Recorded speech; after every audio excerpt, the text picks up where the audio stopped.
And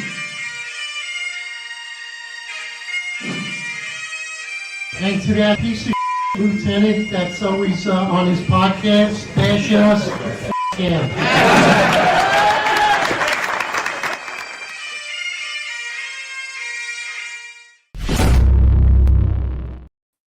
Attention to roll call. That's right. Good morning, everybody. 8:05 live Eastern Time, 5:05 coast to coast Pacific Time. It's dark outside, bright and early. Coffee and donuts. Here we go. Listen, I think yesterday was an outstanding episode. Shout out to Tom Joyce. I got a lot of great feedback. He had a hell of a career. His experiences, interesting, walking us through his career doing transit in the detective squad, working up the cold case. I loved his positivity when he was talking about fellow people they worked with on the job. And it was, what was great was every time he would bring up some of these people, you could see the smile on his face. And it kind of brought it back to that moment. So, Tom Joyce, I know you're here. Good morning to you. That was a pleasure. I got great feedback. I know there's a couple of trolls, a couple of haters I saw in the comments. Who cares? The bottom line is he still watched it. So you're still a fan, right? So let's get right into it. Of course, New York City crime down in January. You know what's amazing, John?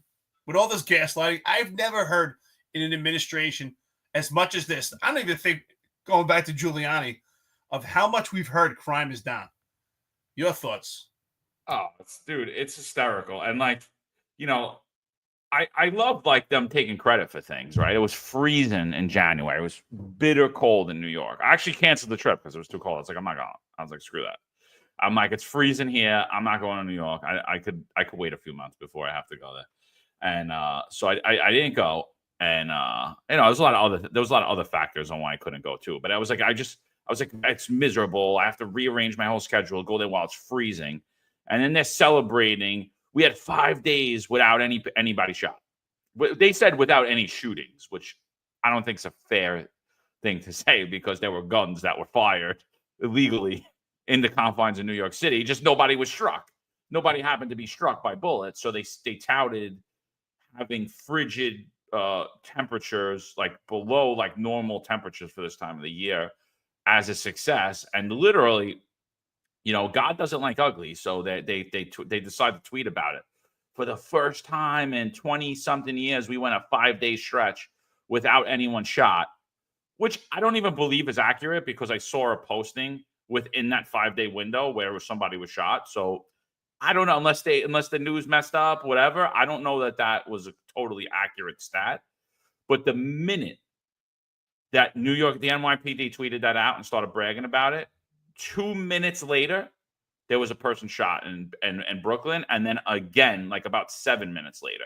So God doesn't like ugly, and I'm sitting here and I looked at that 5-day stretch, and I'm like, what did you do? What did you do? What did the police department do or put into place that caused that to happen? Shout out to Hassan Mo. Hassan using your term and his name. Good morning, brother. I think it's hilarious. Come on, Mo. Let's talk about that. I went from California to D.C. for the inauguration, and it's been oddly cold in California. It's been odd. It's during the day, it's great. It's like California is one of those places where you can wear a T-shirt during the day and you can be skiing and snowboarding at night. So during the day, it's pretty nice, but the weather's been dropping at night, especially in January. It was really dropping. But I got a good reminder. I kind of forgot. When I went to D.C. and I got off the plane, I was like, oh, my God. Especially all the people waiting out there when we were at the inauguration, going through security for TSA. The lines were long, and it was bitter cold. Nobody – if you had nothing to do with the inauguration, there wasn't even a lot of viewers because it was just too cold. They weren't out there. So I thought the same thing. Yeah, listen, of course no one's being shot in 5 days. No one's even outside. Who's outside to even shoot? But you know what? Then I also thought, who reported this? Was it John Shell? Oh, he wasn't really shot. The bullet hit him in the leg. It doesn't really count, just like an FBI raid. But again, more gaslighting. I have my thoughts on that. If you look, Jessica Tish is reporting that there's about a 36% decrease in transit crime in January 2025 compared to 2024. Now, that's 1/3. Think about that. That's actually a little more than 1/3 of the crime for the entire city they're touting for transit. And they're saying overall for January, there's about 1,700 fewer reported offenses in January 2025 compared to January 2024. So, John, think about that. So I have questions. Are these crimes actually being reported or are they being downgraded? 1,700 offenses. That's a big difference, John. No, yeah, it's an absolutely huge difference. Jack, stop moving the screen around like that. You're confusing the shit out of me. It's a huge difference, dude. But my thing is, I'm gonna go back to what I just said. In that 5-day window, what happened? What happened in the 5-day window? What did the NYPD put into place to cause these 1,700 fewer major crimes? What did they put in place in transit? Now, we know in transit that they flooded transit, right? They flooded transit. What did we say? We said that's going to displace crime, right? That's going to displace crime. What else are they doing in transit? They're collaring homeless people for being homeless that aren't public safety threats. They're just arresting everyone. All of the arrests are getting DP'd. So they've displaced crime in transit. And again, 1,700 fewer major reported crimes. Reported, I want you all to hone in on those keywords. One, that doesn't mean that there were fewer crimes. It was freezing in January. So yes, when it's cold out, crime numbers dip. That has always been, that is a staple, unless there's some anomaly one year. But almost every year in New York City, when it's cold, crime numbers do better, right? They go down. When it gets hot again and the summertime comes, you see how much crime there really is. Other thing that we see is, besides throwing all of these people into transit, what has the NYPD done any differently? They stopped a bunch of young rookies in tight khaki pants running around playing Dukes of Hazzard in the streets of New York City, crashing cars and getting all those arrests DP'd and almost getting themselves indicted and killing innocent people. All those things. So they stopped that. And then the other thing that we know that traditionally is what's been happening, especially under the Eric Adams administration, is the easiest way to not take major crimes is they just don't report them as major crimes. So we have those factors in. But when I look at it overall, I'm saying what was done that the NYPD could say, oh, look, we did this, and these 1,700 fewer crimes were a result of that. There's nothing there for me. Am I missing anything that the NYPD did, in your opinion? Well, I think that this is a hell of an opportunity, right? They took a hell of a recipe and they picked the opportunity to say crime is down. 1,700 fewer offenses in comparison is a substantial amount. I mean, when we talk about percentages, that's one thing. We talk about 36% transit decline. That's 1/3 of the total crimes. So what they're saying is also they're trying to project that transit is ultimately their largest hurdle and obstacle when it comes to crime. They're pretty much, above ground, everything's pretty much fine. It's only in transit. So they're putting all their resources in transit, and they're not curbing crime, John. You and I both know what they're doing is displacing it. But with the encryption of radios and the progressive movement of this police department, I'm confident that these crimes are not being reported. There's no doubt about it. Patrick Donahue brings up a great point here. Did Quad do a review yet? Do we get an actual audit? I'm curious, when it comes time to actually get an audit, and you and I both know through a random audit, there's going to be a lot of complaints or 911 calls that are not properly categorized and classified. And that's what it's going to come down to. I would put my last dollar that the crimes are not being reported. And that's the key word right there. So that's a good question. Is Quad even going to do it? I don't know. Are they standing on transit posts right now? Are they out on the streets of New York City right now? What is that audit going to look like? Again, if you want to keep crime down, there's a simple way. It's like what Stalin say about the votes? It's not the vote that counts. It's about who counts the vote that counts, right? Because you could just manipulate. Oh no, I didn't. Eric voted for Trump. No, I didn't see that. So I counted it. I'm the guy that really counts. And it's the same way when it comes to crime. It's not about actually the victims that reported crime that determine what the crime numbers are in New York City. It's the people that are reporting what the crime numbers are. So the people that are actually recording what the victim says. Oh, and he hit you with a baseball bat? Oh, and you went to the hospital? Oh, and you had a serious physical injury? Okay, misdemeanor assault. Even though everyone knows that that's a felony assault. And we've seen that time and time again reported in the papers, and no one said a word about it. And I got beat up recently for talking about one of the crime victims, an elderly gentleman just sitting. He was a doctor. He was just sitting in a doctor chair, seeing a patient. And this guy comes over out of nowhere and just cracks him in the face, knocks him out. He's knocked out cold. He had to get 6 stitches. He had to go to the hospital. He was unconscious for a few minutes. And he was elderly. It's clear as day, felony assault. Yeah, no. NYPD thought that was a misdemeanor assault. So I guess they forgot. They must have all worked in ITB for 16 years and had all this great police experience. So there's a lot of things there. But when I look at it overall, again, I don't see one thing that the NYPD did. I do see a difference in the country, though. I see a difference in that now ICE is actually doing their jobs and not being told to just sit there and collect a check and get paid. And I think that has had an impact on it. And that, to me, just shows how politicized Eric Adams really is. Because this could have happened 3 years ago under Eric Adams' administration, but he's not a public safety-centric person like he claims to be. I think 2025 started off as pretty much as a New Year's resolution, right? And it's how do we keep crime down further, even for 2025?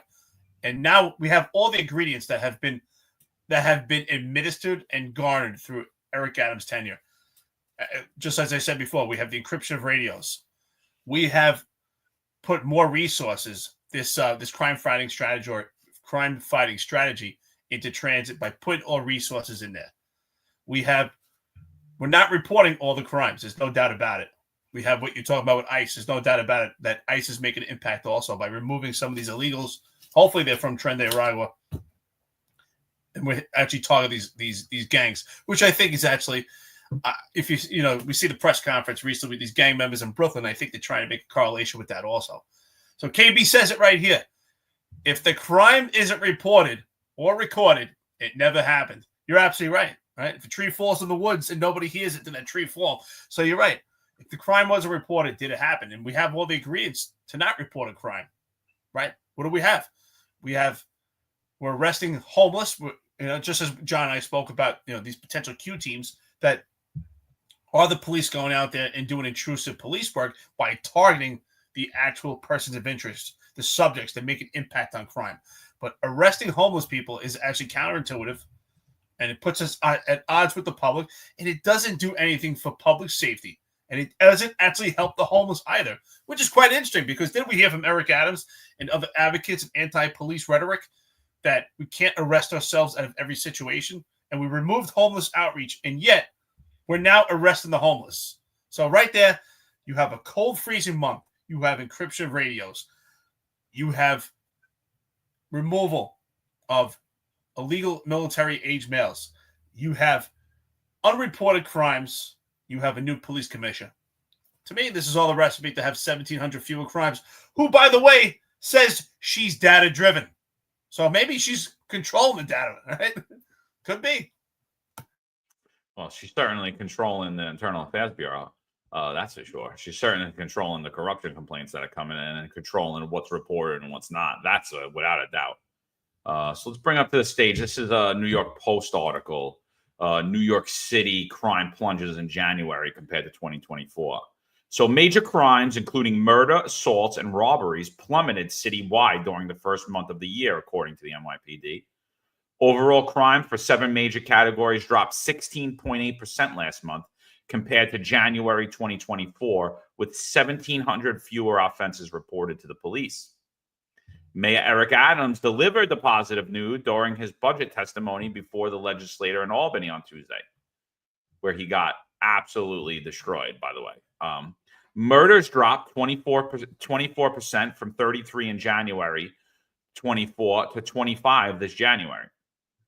Oh, that's good. There was only 25 people murdered in New York City. Great job, guys. Robberies sank 26%, 1,436 to 1,063.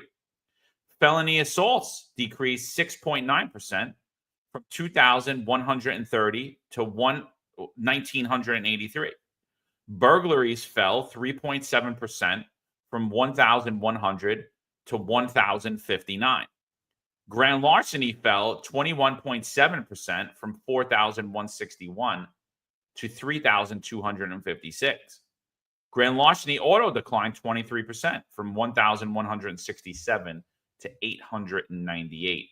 So now, while the percentages seem large, that where the drop was, when you actually look at the numbers, it's actually not that large because crime's been disgustingly abnormally high. So these slight decreases in crime are now appearing to be large percentage drops. And again, I don't see anything that makes this hold. The implementation of the Q team, Eric. I'm like I said, I think we're both big fans of broken windows theory, and I believe that if you did targeted quality of life issues, that would have a direct factor and effect on major crimes throughout the city. What do you think about these Q teams? Now, they haven't been in place last month. This is a new thing that I think they're going to have them ready by the end of the month to go. So we're taking that aside. But what do you think overall about the Q teams? Do you think that that's going to help drive crime down further? Great question when it comes to these Q teams, right? I've been saying this quite often. I say it on X. I say it's the same horse, different color. We've had this before. We've had intrusive police work. Intrusive police work, I say it all the time, is the bedrock, is the foundation for public safety. And it falls under the umbrella of broken windows. There's no doubt about it. Or vice versa. Broken windows falls under intrusive police work. There's no doubt about it. It could have a major impact if it's actually performed properly. But in order to be performed properly, we need police officers that are out there that are experienced, that understand the case of People versus DeBoer, Supreme Court case, that gives police officers the right to be intrusive and actually target those that have an impact on crime. But I suspect that with these Q teams, we're going to ticket grandma. We're going to make arrest numbers for numbers. It's going to be data driven, just as Jessica Tisch says, not actually reflecting actual subjects, because this is a criminal first society in New York City. So we're not going out and targeting criminals because we can't have a gang database. We can't bother criminals. We can't hurt criminals. So we're going to go out and make arrest, data driven.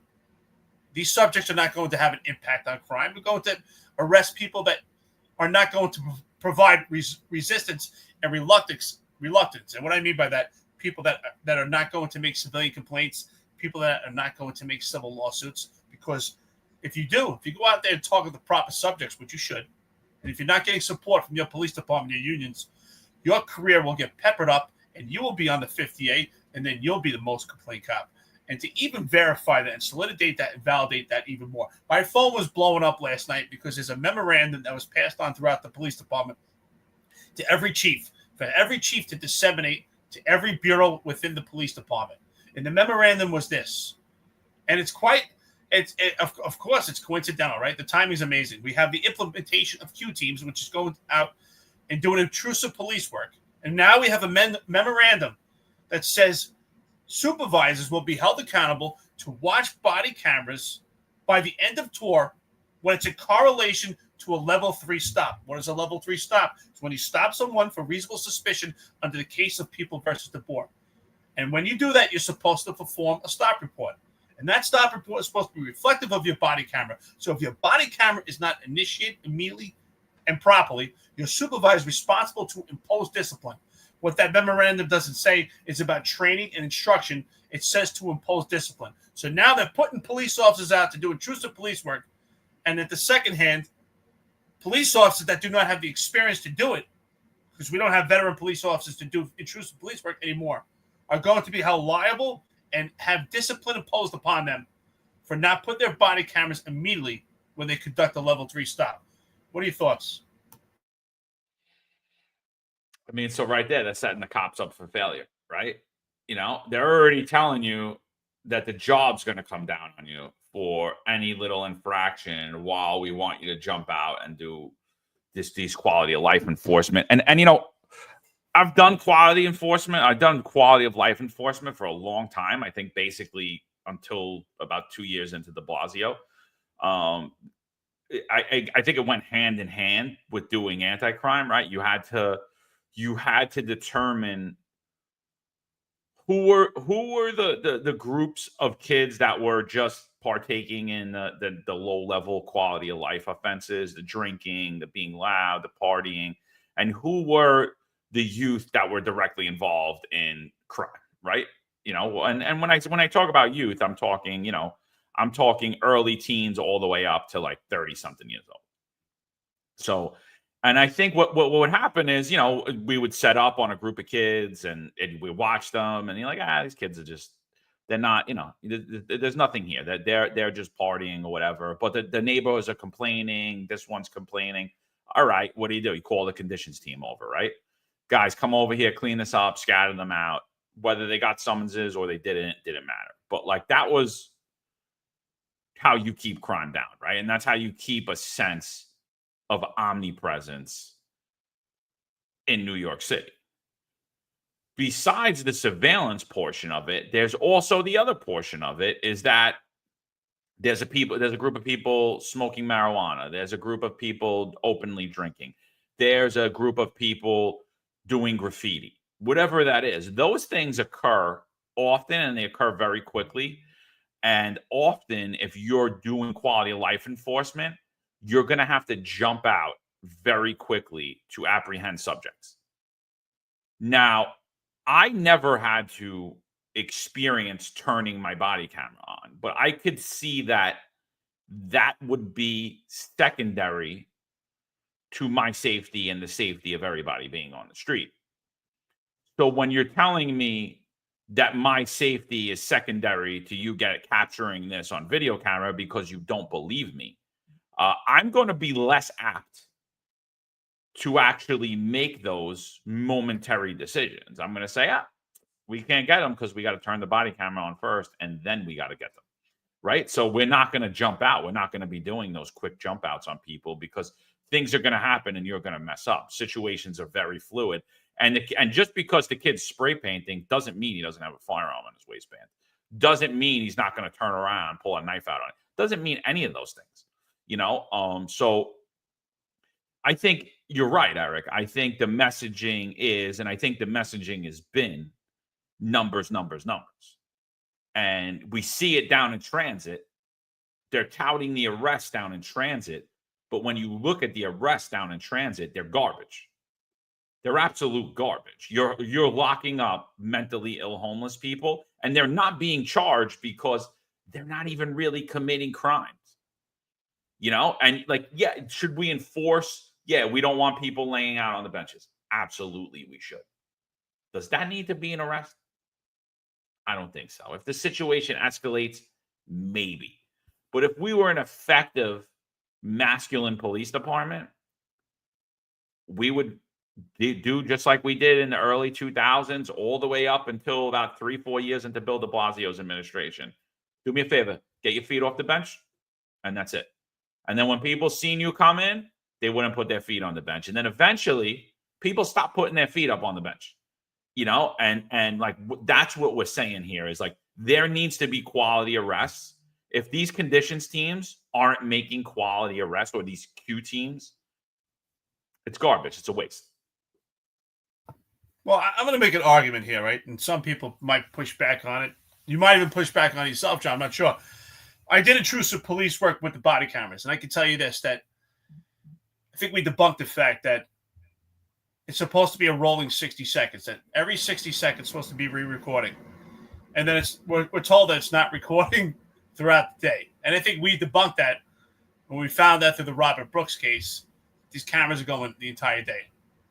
John, we can agree we debunked that, right? These cameras are recording 24/7 when you're wearing that body camera. So when you go into the bathroom, whatever the case is, those cameras are recording. There's no doubt in our minds. John and I said that 2 years ago, and people said you're crazy, and sure enough, it's coming out right now. So, unfortunately, they started to come out with this terminology, dashboard to dashboard. And what they meant was they wanted the body camera turned on before you get out of the car and when you get back into the car, right, when you're doing police work. They used to call it dashboard to dashboard. And I said, I get it. But here's the problem. Police work is so evolving and changing, and not within seconds, with an eighth of a second. I used to teach my cops. It takes an eighth of a second for you to make an observation and to make a determination. It's that fast. It goes that fast. You see something, boom, he's got it. I say he's got it. Do him. And that means you're going to make that stop to get that firearm. But what happens sometimes? So I don't understand this. Sometimes, yes, you may turn that camera on because you're about to conduct the stop. But what happens, John? Sometimes you put that camera on, you're walking towards your potential subject, your person of interest. You made some observations. You see their fingers moving. You can see they look fidgety. You can see what you believe is a bulge in their waistband. You see all the behavioral indicators that someone's carrying a legal firearm. But as you get closer to that person of interest, you say, I made a mistake. It turns out it was a cell phone. You can see the look on the person, and right away we know, you know what? He's actually just late for work, right? Because cops are that good. I used to say that all the time. You get that good as a cop, right? And John, you could probably remember this. You're sitting in a patrol car, and someone runs down the street. I'm sure active or retired members, just think about this. Someone runs past your peripheral vision, and you go, in an eighth of a second, you go, that guy's running for the bus. Or you're like, oh, no, that guy just robbed somebody. You take off. How do you know that? The average person doesn't know that. We see things that other people don't see. So an eighth of a second. So sometimes you put that camera on, you get out of the car, and you know what? You make the approach, you go, I got nothing here. And you go to turn that camera off. So I would say, what is the point of that wasted data? Why not? I make the approach, and if I'm actually going to conduct that stop, then I turn the camera on. But why do I need to turn the camera on every time when I'm just making the approach? And I'm more concerned about, is my body camera on? Is it capturing every angle than actually conducting police work? Because the most dangerous portion of conducting a stop, I used to always tell my cops, it's not the actual stop. It's those seconds before you actually make that encounter, because that's the opportunity for your subject to make the observation that you're about to approach and to take out the potential firearm and fire at you. That is the most dangerous second. It's not the actual stop. It's the anticipation and working up to your subject. So those are my thoughts on the body camera. What do you think? I think like the guys gotta protect themselves, because obviously they'll never implement what you're saying. So I think what needs to happen is the instant that your hair raises, I think you have to have a plan of action to be an actor now. And yes, the 100%, the body camera goes back 18 hours. That's from Axion's own website. That's not from how we feel. We felt that originally, and then we said it, and then people, especially some unions, said that we were liars and don't listen to us, and we're just, whatever, it's okay. We've been called worse. They said that we were liars, but now if you go on Axion's website, they'll say that, yeah, actually we can go back and look 18 hours, in case you didn't turn it on.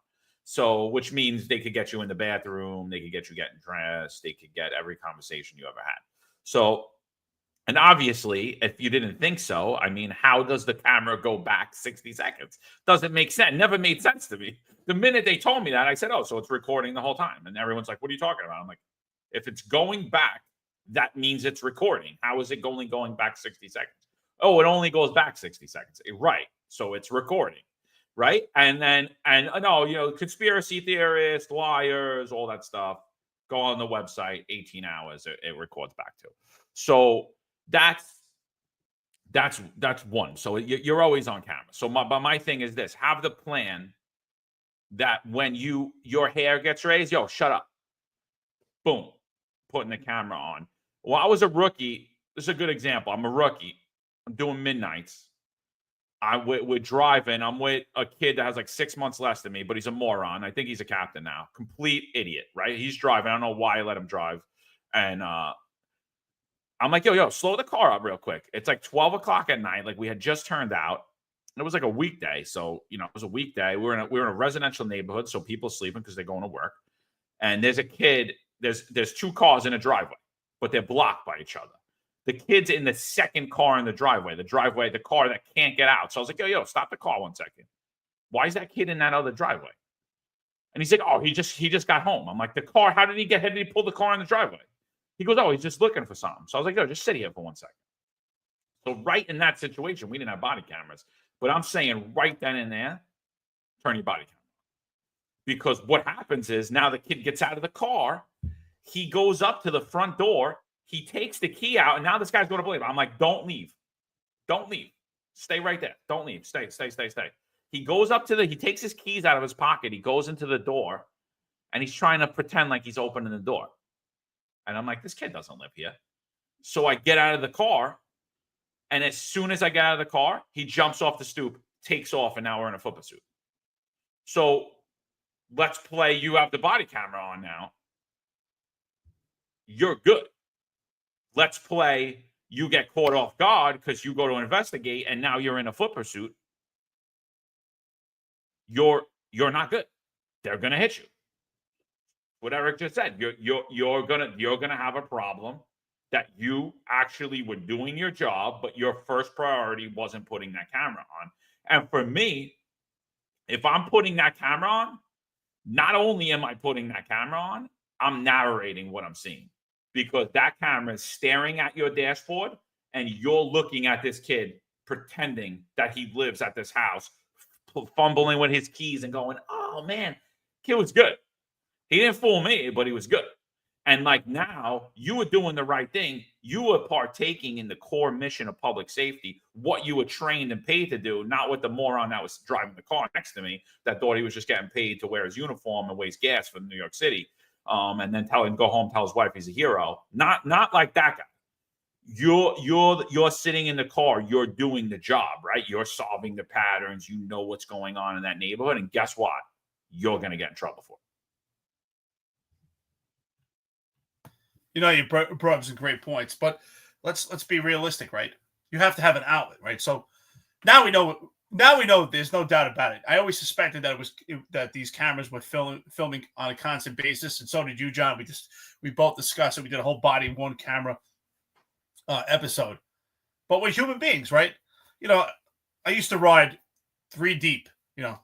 Used to be you should try to ride 3, sometimes 4, but ultimately, when you do anti-crime work, you want 3 people in the car, John. Remember, right? You want the driver and the passenger, and you want the guy in the back sitting behind the driver, right? So you always have 3 people in the car. Sometimes you have 2 if it's shorthand, but ultimately you want 3 people in the car doing anti-crime. But what happens? You're driving around, you're doing your job. Yes, you're looking around and you're making your observations, but we're human. We're also joking around in the car. And we're saying stupid stuff to each other.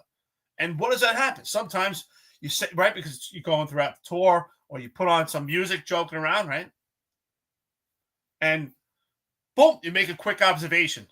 And now what would happen is these guys would be more concerned, and I'll never forget it happened one time. One of the guys in the car gets a text from his wife. And then you can imagine what that text was. We all didn't see it, but it was a picture of his wife. I guess she sent him something, right? But no big deal. But we saw something. He said, oh, I can't put my camera on yet.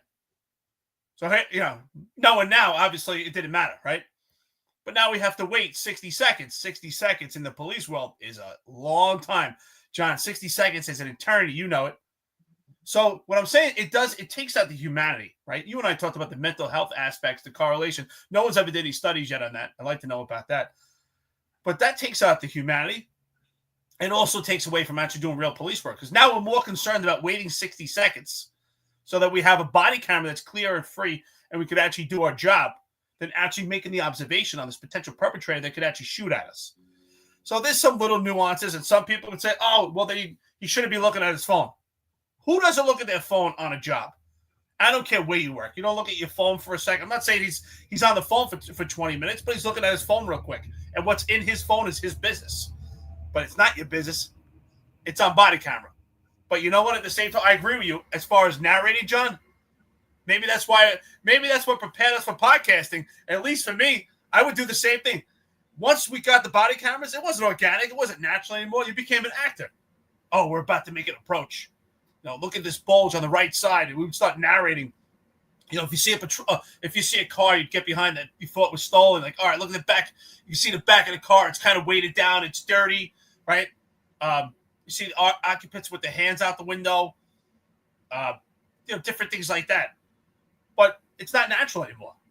And I definitely think there's a correlation with mental health. Yeah, I had a sergeant that instilled in me is like, you are kind of an actor. So even before the body camera, what he said is like, you're the movie, dude. You're like the superstar. Like, you stop somebody on the street, everybody's watching you. So you want to portray that image of being the police, right? So like when someone's giving you a hard time, you want to emphasize what a hard time they're giving you, right? Like, sir, are you okay, sir? Sir, are you off your medication? Do you need help, sir? Is everything okay with you, sir? Like, and I think that was always instilled in me from like very young on. And I always taught that to my guys too. Like, you're on a movie set. And now with the body cameras, you actually are. And now when we were cops, dude, there weren't cameras everywhere. Now, there wasn't cameras on your phone. You weren't getting pictures to your phone.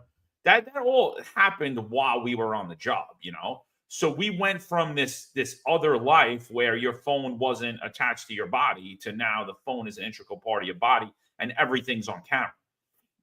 So we had to adapt to that. And that was kind of how I adapted to that, is like, you are a celebrity. When you're out there, that's all eyes on you, dude. So you have to kind of act in that manner. And then I think when it comes to the body camera, it again just shows how little you're trusted, how little that your word is taken, and how little the job really cares about you. You really are not. We don't care what happens. If you don't put that camera on, you're getting in trouble.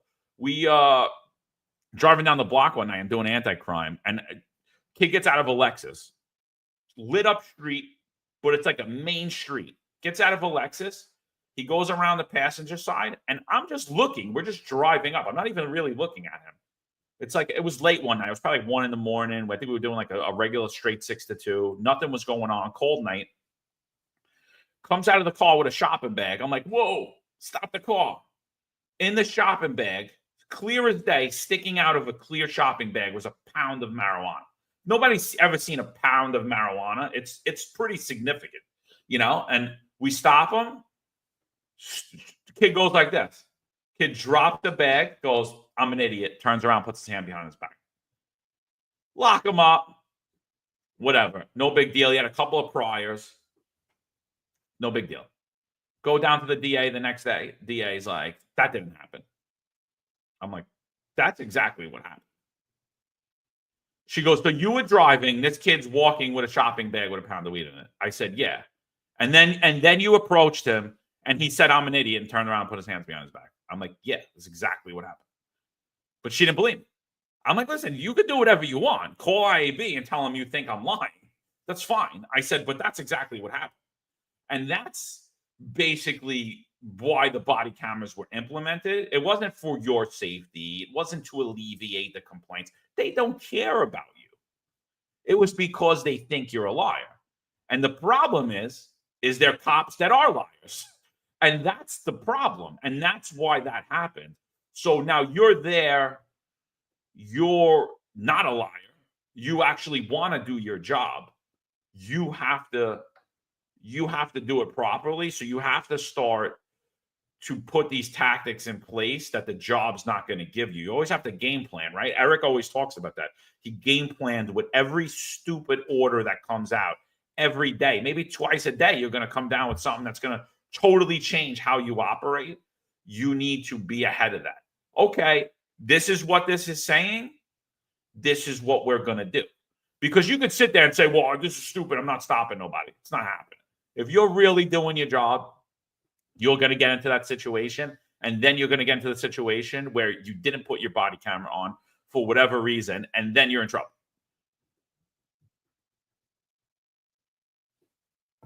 I think you're spot on. I think I think we debunked that also through this podcast. Our active and retired members say the same thing, right? These body cameras were not for transparency for both parties, right? The police department and actually their persons of interest or just in street legal encounters. It was for to hold the police accountable, to be the watchdog for the police because we don't trust the police. Now, I get it. There are some people that lie and they get promoted within the police department. They make it to high up in the police department, right? Some of them even make it to the chief of department. It's the path to promotion, but but it's it's working with a body camera does change the game. It does. And some people say, it shouldn't be a big deal, right? If you're doing the right thing. Yes. For the overwhelming majority of cops are doing the right thing. But imagine if, our active members, they understand it. Our retired members that never wore body cameras, I'm sure they're wondering, wow, what would life be like actually being strapped with that camera? You know what? We should expose all industry to it. Jack, our production, we were on the phone the other day. We were talking about stuff, and I said we were talking about things. I said, the issue was coming up about 58.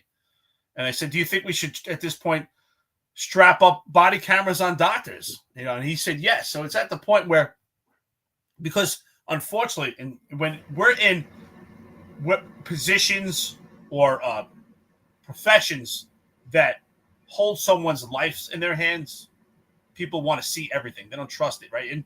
And policing also is the most critiqued profession. I say it all the time. It's more critiqued than any other profession. It's a profession with armchair critics where people always think that they could do it better.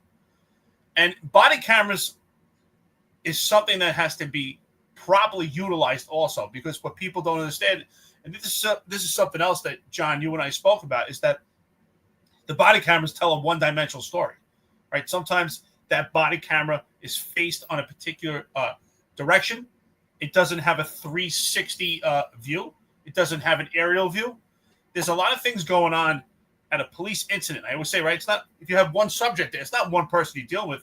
It's an entire incident, right? It's one scene. You might have a lot of pedestrians out there, vehicular traffic. You might have granny hanging out a window. You might have people behind you, people in front of you. And now it's only seeing a particular angle, and it doesn't see what everyone else sees, right? Because if John and I are working together and someone else, we have a 3-man anti-crime team, each person has a different angle, sees it from a different view, sees it from a different lens.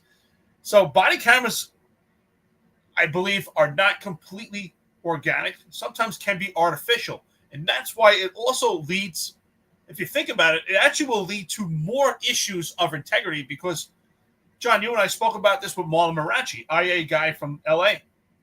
When you testify at a GO or whether it's a grand jury, do you testify before you watch the body camera or do you testify after you watch the body camera? That's a huge difference. I mean, the thing is, and that's always the thing, is that like police officers are expected to replay things perfectly. But the problem is the human memory is not perfect, and that's it's crazy, bro, because there's things that I remember that I see a video of and I'm like, oh, that's not what happened. But I remember it clear as day, as if it happened. So like when an incident happens, me and Eric are driving in the car. We both perceived it 2 different ways. We might have the gist of the situation down, but our angles and our perspectives of it are totally different, because we're in different sides of the vehicle. We saw different things. We tunnel visioned on a few different things. So now take that incident a day later, and I spoke to Eric about it, and he kind of gave me some of his view, and it gets into my memory. And then I talked to the guys on the team later about it, and then that gets into my memory because somebody else says something. And by the time you're testifying, not even testifying, by the time you're drawing up with the district attorney, your mental picture of what actually happened is not accurate as to what happened. And your mental picture of it now with the body camera is really being brought down because you're looking at the body camera and you're trying to make what you perceived make sense to what's on the camera. And it's something that nobody talks about, is like that your memory is highly flawed. And now when you get down to testifying, your recollection of what happened that incident, it's nowhere near 100%. You're probably at like less than 40 or 50% of what actually happened. Your memory is, you have all these other thoughts in your head. You have Eric's vision of what he saw in your head, and that's not really what you saw. What you saw at that moment in time was totally different than what actually you remember as it happened. And nobody talks about that. Like, you expect cops to be perfect, and I see that often when I look at these CCRB cases, or when I even look at a lot of IB cases where they're politically targeting someone and trying to hang them. Is what they do is they say that they lied. They lied what they said. And I was reading something the other day it was about the Mulkeen shooting. I was reading something, and they were talking about how the cop lied about the distance that he was from Mulkeen when he shot. And I'm like, in my head, I'm saying, there's no way you're remembering that distance accurately. There is no way. What that cop remembers as far as the distance, that is what he remembers. He's not lying, because no one on this earth is going to be there. I was 5 to 6 feet away from him. I was 30 feet away from him. You're not going to know. And that's why it's important. I'm estimating, but I'm not sure. I believe. I'm not 100% positive. And that's what you have to say. What was the distance? Because they'll literally try to hang you on, you said I was 5 to 7 feet away. That was a horrible situation. I'm not talking about that situation in particular, but any situation. When you're talking distances, how you perceive that in a high adrenaline state is not actually how it happened. Spot on. I remember one of my CCRBs, plenty of them, right? But I remember in one of the cases where I was testifying, and what CCRB would do is, it got to the point where it was a battle of attrition, and they would try to exhaust me to try to get me to lie. So they would actually interview me for 4 hours and 30 minutes, sometimes 5 hours. It was just, to the point they would try to exhaust me and ask the same questions that they asked me in the beginning of the interview. But I remember one case in particular, I actually testified. I remember in my head, I was confident of where I was standing and where the person of interest was. And I remember I told them, because there was a large group. It was pretty much a riot in the Mitchell houses in the South Bronx. And I remember an incident where we made an arrest. Now, in my head, I remember I was standing on the left side. I was standing by this fence, and I was about 20 feet from the actual person of interest. And I was pretty good with the feet. You shouldn't testify at the feet. You should use car lengths. You should use objects. But I remember I was about 20 feet. And when they actually pulled it up, it was like a gotcha moment. Oh. It turned out I was pretty close to the actual person of interest. But to me, I don't remember that.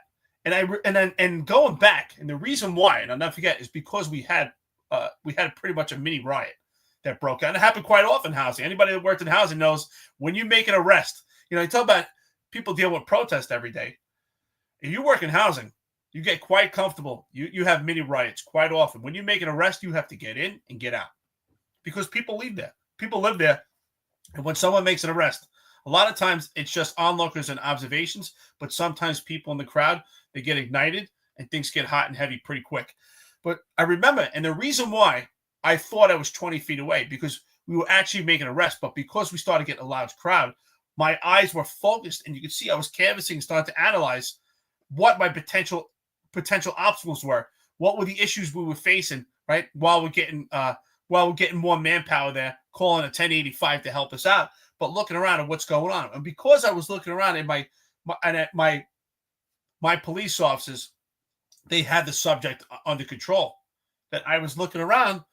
And so I thought I had more distance, because I wasn't completely just focused on that subject. We had a large incident, right? Focus on all these potential perpetrators. I'm looking at the subjects in the crowd. Are these any gang members that I identify? Of course I did. You know, I knew all the gang members there. So in my mind, I was about 20 feet away. I thought I was standing in a different spot. And it was like, oh, gotcha, Mo. Look, you're standing right next to the person, right next to our complainant. But again, you're right. Your memory gets distorted. And that's why I say, if I would have watched the body camera first, to me, that would be a lie, because that would distort my memory. Say, oh, in my head, I had indicated where I was standing, where I believed I was standing, and what I was doing at that scene. But if I watched the body camera first, then would it be a lie? Because, I actually wasn't standing there. I was standing in a different spot. So that's why I always think that maybe there should be two testimonies. One is, what do you remember before the body camera? And what did you learn after watching the body camera? Because this could be used against you.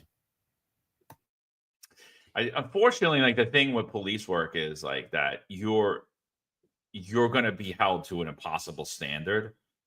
So I honestly think at this point you have to just watch the body camera and kind of mirror it. And it is what it is, because you see it clear as day, and no one's standing up for you. No one's having this conversation that we're having, that your memory is flawed. Human memory is flawed. And guess what? Cops are human. Cops feel stress. Cops don't remember things right. Cops have conversations after incidents, and then their memory gets, it gets convoluted. So, yeah. So, all right, we kind of strayed a little bit off the topic, but we're talking about New York City crime was down in January. Why was it down in January? We got about 463 people on here. If you guys could just do us a favor, like, share, and subscribe, we'd appreciate it. We just became a verified X organization yesterday, and I would have thought that would help with. I would have thought that would have helped with stopping the shadow ban, but considering we've had about 1,000 to 2,000 people on here every day, and today we have about half of that, I'm going to say it actually is working in the negative for us today.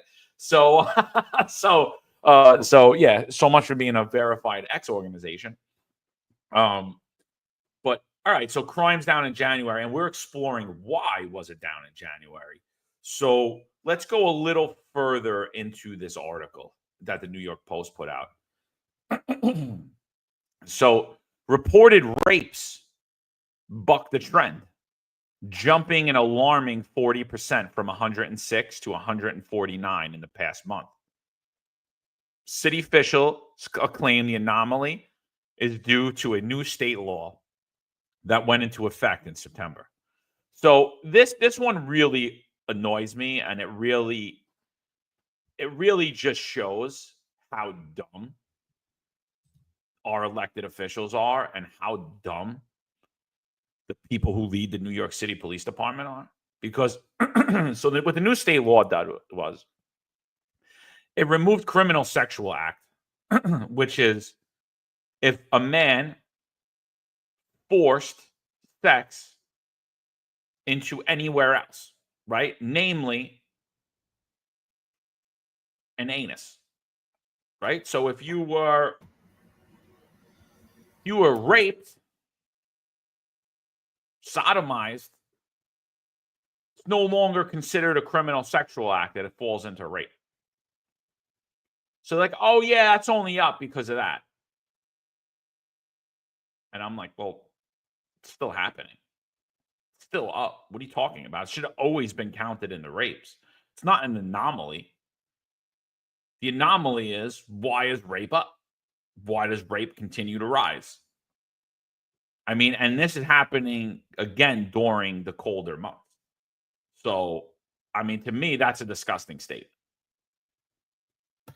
Yeah, I agree. That's why I think this whole thing that the cops have to watch a video about what is rape, I mean, it's absolutely ridiculous. First of all, if you're a police officer, you should stay apt and stay up to date when it comes to the penal law. Anyway, it's always evolving, and I agree. I always said the same thing. You know, if a man forces himself on different orifices of a woman, it should be rape, and they're both felonies. The only difference is, right, they're playing semantics, because the only difference is one is considered a 7 major index crime that's actually reported to the FBI, and one is not.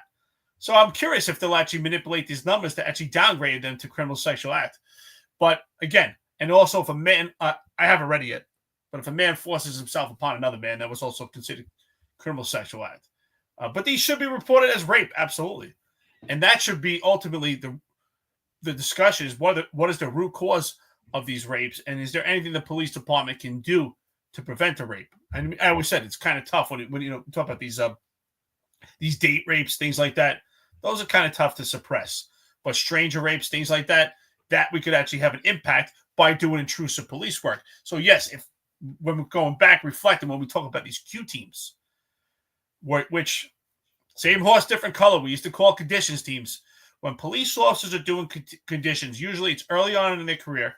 They've garnered some experience. They're patrol cops that were that show some enthusiasm and potential eventually to do anti-crime, right? Which means that they pretty much had an eye for police work.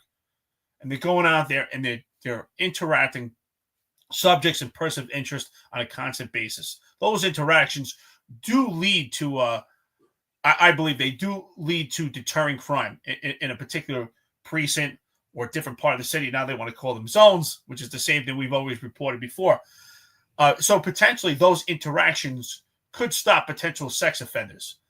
But that goes back to what we would say.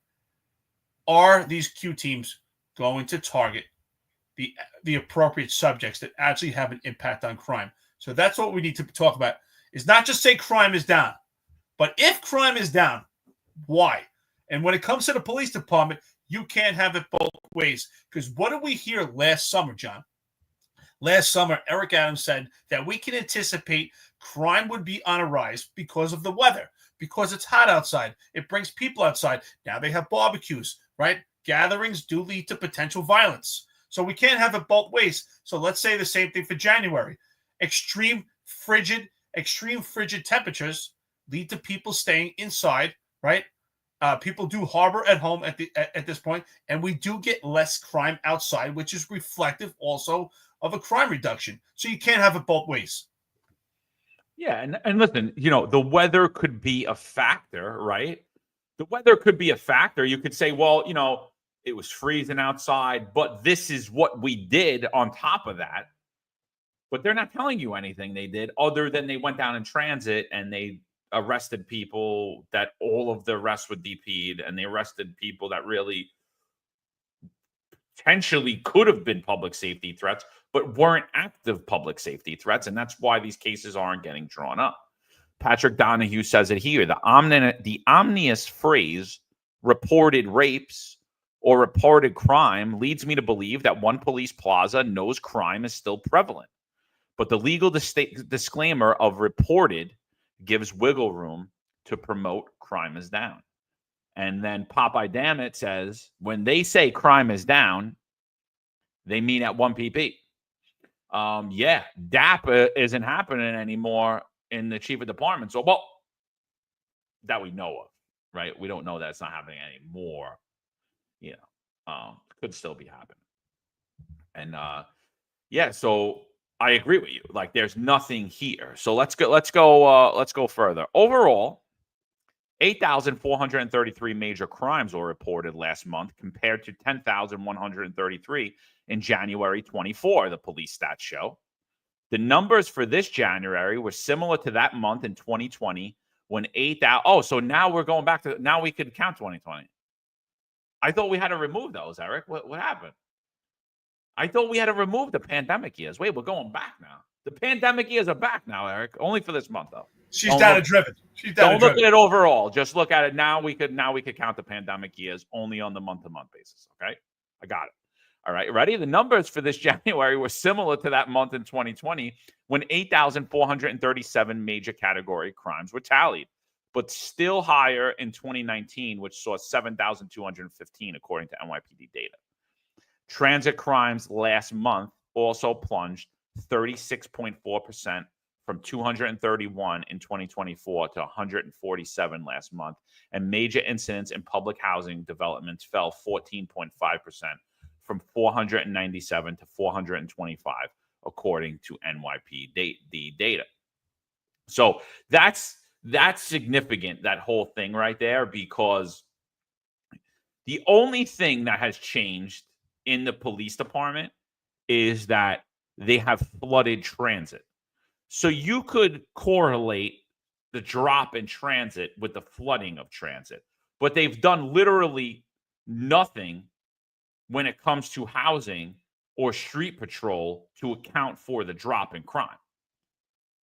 Am I wrong there? Like, has the department done anything differently? If anything, they've been doing what we've been saying they've been doing. They're robbing from Peter to pay Paul, which is they're robbing from the housing and the patrol precincts to throw them down in the subways. So that's what shows that the major factor here was the weather. It had nothing to do with anything that the police department did. There's no doubt about it. We have a staffing crisis. We have a staffing shortage throughout the police department. We have a mass exodus. We have a recruitment problem. Jessica Tisch is telling the public that they're getting a class of 1,000 recruits. I don't even believe those numbers. To me, I don't even understand how they got 1,000 recruits when we have barely anybody taking the test. And Ron Layson solidified. We talk about it all the time. It takes a certain amount of candidates to actually stem through to actually get one candidate that's actually that has the opportunity to enter the police academy. And then if there is 1,000, which I don't believe those numbers, how many will actually graduate? And then after 6 months, when they hit the street, after a week, you'd always lose people right away. Like, this is not for me. How many people will we actually have in that class? It makes no difference right now with the impact that we see. I don't even need to look at the data. I know good police officers. I know good cops. I know some damn good detectives that hit their 20 years. And these are guys that probably would have stuck around for another year or two, or maybe they would stay around for 25 years, but they're leaving, and they left. I mean, the best of the best that the job could offer, they're gone. So those veterans that do investigations and can mentor and teach intrusive police work are gone. And what they're doing right now is just displacing crime. They're not curbing crime. They're displacing it. They're moving it from one pile of shit to another. Their strategic strategy is to have omnipresence. They're going to flood the subways. It's just going to push some of those crimes above ground. And with encryption of radios, not all those crimes will be reported. And I think Patrick Donahue was spot on here. Those are the key words. Crimes not reported. And it's easy for them to get to the point that if there is a random audit or if something comes back, they can say, well, you know what? It's been reported at this time or it's been reclassified. So it gives them well opportunity to play semantics and manipulate these numbers. So a month earlier, a particular heinous transit crime rattled the city when an illegal immigrant allegedly torched a 57-year-old homeless woman, Deborah Kawan, on a Brooklyn subway train, burning her alive. Adams, who faces re-election this year while fighting a criminal corruption trial and sagging approval ratings, I think it's a little bit worse than sagging. He has the worst. He's already on record. I think he had a 68% disapproval rate, which was the highest recording of any New York City mayor, and that has risen to 86%. So he is the worst mayor in New York City history, according to approval. He's already proven himself to be the most corrupt mayor in New York City history, as he's the first indicted mayor in New York City history. And he's had the most amount of people resign, the most amount of police commissioners. So I think overall we could say he's the most incompetent mayor we've ever had. But he trumpeted the reduction in crime. Public safety is the prerequisite to prosperity. And the latest crime statistics for January prove that our comprehensive approach to combating crime and improving quality of life is not only working, it's driving real, measurable progress, Adams told the Post. So that is something that I think we already debunked, Eric. I don't think that there has been a comprehensive approach to combating crime. What happened in January in the NYPD is the same thing that was happening in the NYPD the last 3 years of the Adams administration. There hasn't been a change in fighting crime. There's been a change on how you could get overtime. Obviously, you're not getting the DAP code or the on-duty booty code, or the ask for cash or sex for overtime program. That's about the only thing that changes, that now, once again, they'll adhere to the overtime rules and regulations. I mean, I don't, and they're, actually taking overtime away from people that work, while deputy commissioners are still cashing in and getting overtime. Jonathan Fredericks, Coffee and Donuts. Here we go, $9.99. Says, we all know they can make the stats say anything they want. Downgrading and not reporting can make crimes disappear. We all know the game. Good morning, everyone. Yeah, absolutely. There's no doubt about it that they manipulate numbers. And I think Patrick Donahue was spot on when he said about reporting numbers, right? They leave room and they play with numbers to manipulate stats. There's no doubt about it. And misclassify things. I think they misclassify them on purpose, right? And again, I've said this quite often. If you're working in a precinct right now and you're working as crime analysis, be very wary of what you're doing right now. If you call these complainants the day after and you're doing a follow-up and you're not trying to investigate it to classify it properly, and you're actually trying to probe these complainants to downgrade these crimes, well, guess what? When the hammer comes down, it comes down for the feds. If that ever comes, it's not coming down on your commanding officer. It's coming down on you, because your commanding officer is going to wipe their hands clean. You heard it from the upper echelon, right? Lead by example. Jeffrey Madry said he doesn't sign slips. He walked away scot-free. What do you think your commanding officer is going to do? Eddie West, shout out to you. Coffee and Donuts, $9.99. Says, good morning, lieutenants. Coffee and cigars. It's amazing the pressure of commanding officers put on supervisors down to cops to miscategorize crime classification from felonies to misdemeanors. Absolutely. So for our active and retired, not our retired members, but an active member right now, if you're an active member of the NYPD or any law enforcement agency right now, and if you're downgrading crimes to satisfy the needs of your commanding officer, because that's going to put you in good with him, you're on a fool's errand. As I say it all the time, the commanding officer is a guest in a precinct. You are a permanent resident, because that commanding officer is going to be there for about 3 years. And if they fall under DEI and nepotism, they'll be there for about a year. And when there's an investigation that comes down on you, that commanding officer is gone in his career, and he's not coming back to support you. You are on your own. So I want to thank Commissioner Tisch and the incredible men and women of the NYPD for making our streets safer every day. While others advocate for defunding the police, we've defended them. False, because Eric Adams also supported defunding the police. I've posted videos of him talking about it. So it wasn't others, Eric. It was you. And this is just one of the countless examples of why New Yorkers want more policing, not less, Adams said. But Adams actually wanted less policing, and we have some videos of that as well that we've posted. I got one today. I don't have it ready, but I'll be putting it out on social media today, that during the debate, Tisch, his appointed police commissioner in November, his fourth in only 3 years, which is also a New York City historical record, applauded the crime reduction. January's crime declines are extraordinary testament to the work of our cops, said Tisch.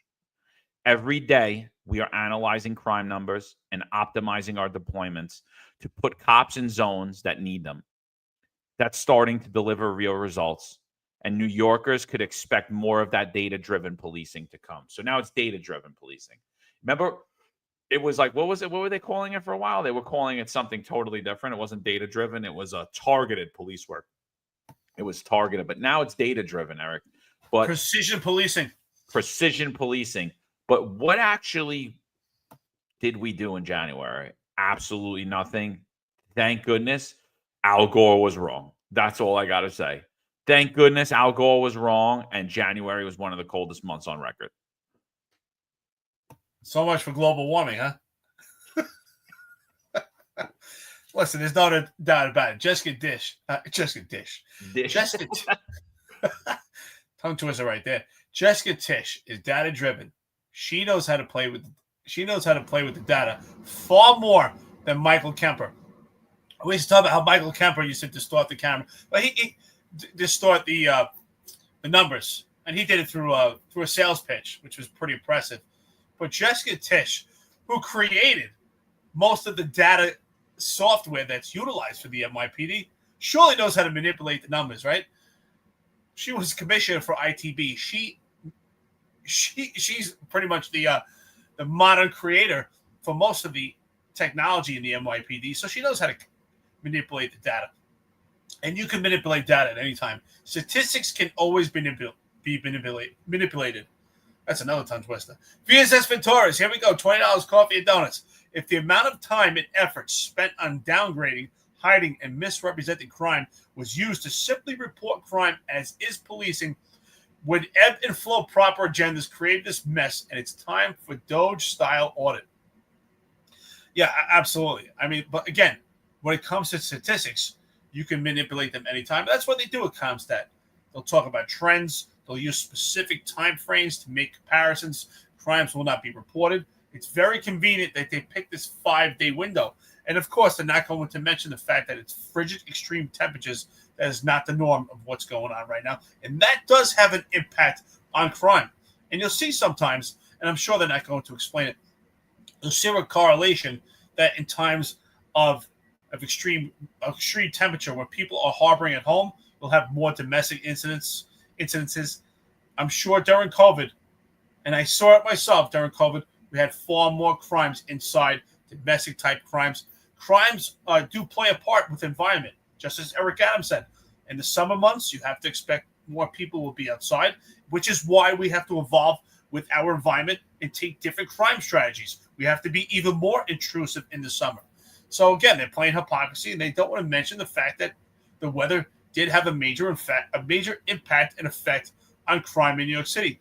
But they're just toting it. Jessica Tisch, she's really shown not to be this white horse, this Teddy Roosevelt type of character. She's pandering to Eric Adams because she sees herself as her own political career coming up. More gaslighting. That's what we get. Gaslighting 101.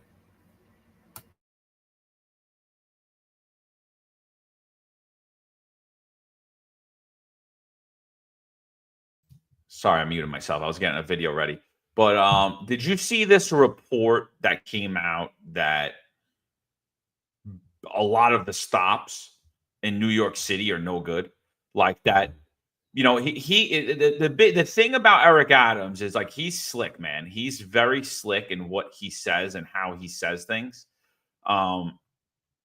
He was for a while he was touting during his election campaign that he was going to reinstate anti-crime, right? But he was against stop, question, and frisk. And what he said was his anti-crime was going to be different because his anti-crime wasn't going to target black and brown people. And he was making the assertion as to that's what the NYPD has done. But what's crazy to me about that is that while he's making that assertion, and he made that assertion, and now he's like, oh, yeah, no, the anti-crime were racist. NYPD was racist. They were targeting black and brown people. With the numbers that came out, the stops are ridiculous. They're finding all of them to be unconstitutional. And guess what? They're finding that they target black and brown people at a higher rate. Now, I'm not going to use the word target, but they're stopping black and brown people at a higher rate. This coming from a mayor who said that his anti-crime team was going to be different. What we're finding out is they are different. They're a lot worse than the anti-crime teams of the Rudy Giuliani and the Mike Bloomberg eras. And it makes sense, right? This has to be a byproduct of the fact that we don't have veteran police officers anymore because of a mass exodus that started with the mandate. We have a mass exodus because of the morale and camaraderie of the NYPD is a far extreme low in comparison to our predecessor administrations. This NYPD right now is hemorrhaging at this point. Why would anybody want to be there? The internal pressures of the NYPD have led to a mental health epidemic within the police department. So there's no doubt about it. We do not have veteran police officers to teach young police officers how to do investigative police work, how to do intrusive police work properly, how to work under Supreme Court cases. So we have police officers that are running out there right now, running amok. They're running reckless under Chief John Shell when he was the chief of patrol. under Kaz Daughtry. We have leadership that is inept, inadequate. We have a corruption probe that's going at the top tier of the upper echelon. So, of course, this is going to be a byproduct that stems through the police department. How are you going to have a better product? And when I say better product, better teams of anti-crime police officers doing intrusive police work when we have all these distractors and all these issues going on with the police department. So to me, it makes sense. We have inexperienced, impressionable rookies out there running around in the street, and they have a blanket of protection running around with a legal team. They're not being held liable and held accountable, and they're not being properly educated on how to do police work. So I can't put focus totally just on the khaki pants alone. There are other police officers out there doing intrusive police work, but they're doing the majority of it right now. And we have young, impressionable, uneducated, untrained rookies doing intrusive police work. And you and I know it both, John. It takes years to really understand these Supreme Court cases, years to actually correlate the Supreme Court cases to the actual practicality of putting your hands on persons of interest, subjects, and actually having these street legal encounters. It's an art and it's a skill, and it takes years to do and years to do properly.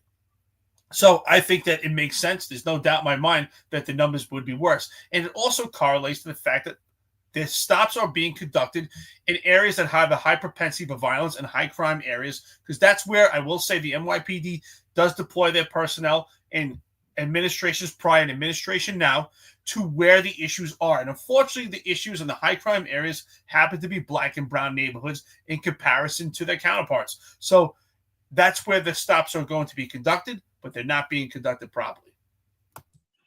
Yeah. So listen to Eric Adams in the debate. You know, that report comes out. It's absolutely scathing about the way that his police department is conducting. They're operating much worse than the police department that he was complaining about, the Rudy Giuliani and Mike Bloomberg police department. So it's absolute it's insanity to me that anybody takes this guy seriously. Listen to him at the mayoral debate. This is 2021. Adams, during the pandemic, we've seen an alarming uptick in shootings and murders. You have said in the past that you think stop and frisk, or as you say, stop, question, and frisk, can at times be an effective tool. But of course, as we saw it used during the Bloomberg administration, it was declared unconstitutional because it targeted young black and brown men. My question to you is, can you give me an example of when and how you think stop, question, and frisk can be an effective tool? Yes, thank you. And, you know, when you talk about those young men who were stopped, one of them was actually my son. He was stopped. He was questioned. He even identified and stated that my dad is a state senator, and it didn't matter. And it traumatized him until today. I watch his face every time a car drives by. Here's the way you use it correctly in the plan that I'm going to implement. Number one, you call someone and state that there's a person in front of my home carrying a gun. I saw it in his waistband. The police officer that responds, he has an obligation to stop this person, question this person, and if it escalates to another level, then he can frisk this person. That's the proper use. That is not what we were doing in the city. In this city, we had a predetermined number that we were telling officers to do every day, and they were targeting black and brown communities. That is an abuse of a tool. A tool that's abused is no longer a tool, it's a weapon. What do you think about what the illustrious Eric Adams had to say? Do you think that his son quivers every time he sees police officers? I'm going to say he doesn't.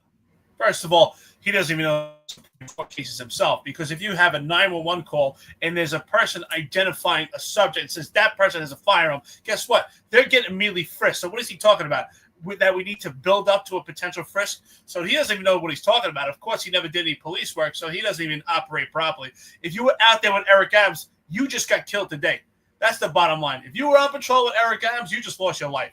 So that was complete hogwash. But of course, the public bought it. And the public bought it. Why? As Sal Greco said, shout out to my friend, low information people.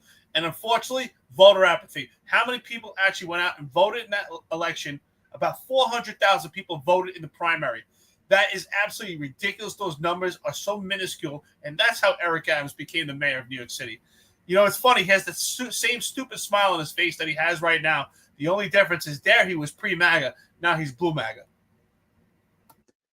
No, yeah, I listened to that dude and I was like, wow, man, this guy doesn't know what the hell he's talking about. And then my thing is like, you know, these cops are like, oh, he supports us. It's like, he just called you all racist. He said that you were targeting black and brown communities. Like, is that what you guys have been doing the last 20 years?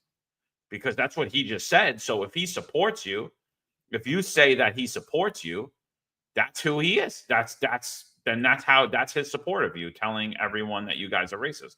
So you must feel that, yes, you guys were racist. This one's funny. This is another thing. I got a lot of clips from here, but this is the last one I'm going to play from this debate. But this is hysterical. So now this guy's talking. He's the moderator, and he's talking to Sliwa. Listen to what he says that Adam says about Sliwa. Ready for this? This is hysterical. Your opponent has, at times, we've heard over the last couple of weeks, several times called you a clown. He has called you a Trump mini-me. Your opponent. So he's called Trump a clown, right? Because he called Curtis Sliwa a Trump mini-me. Curtis Sliwa's a clown.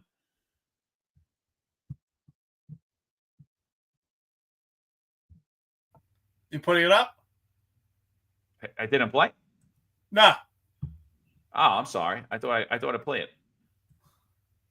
So all right, yeah. Look, this is him telling Sliwa. Ready? It's up on the screen, right? Yeah, it's coming up right now. You still got the moderator. Yeah. An alarming uptick in shootings. No, it's the wrong one. Sorry, I messed this one up. It was this. I thought this played. Here we go.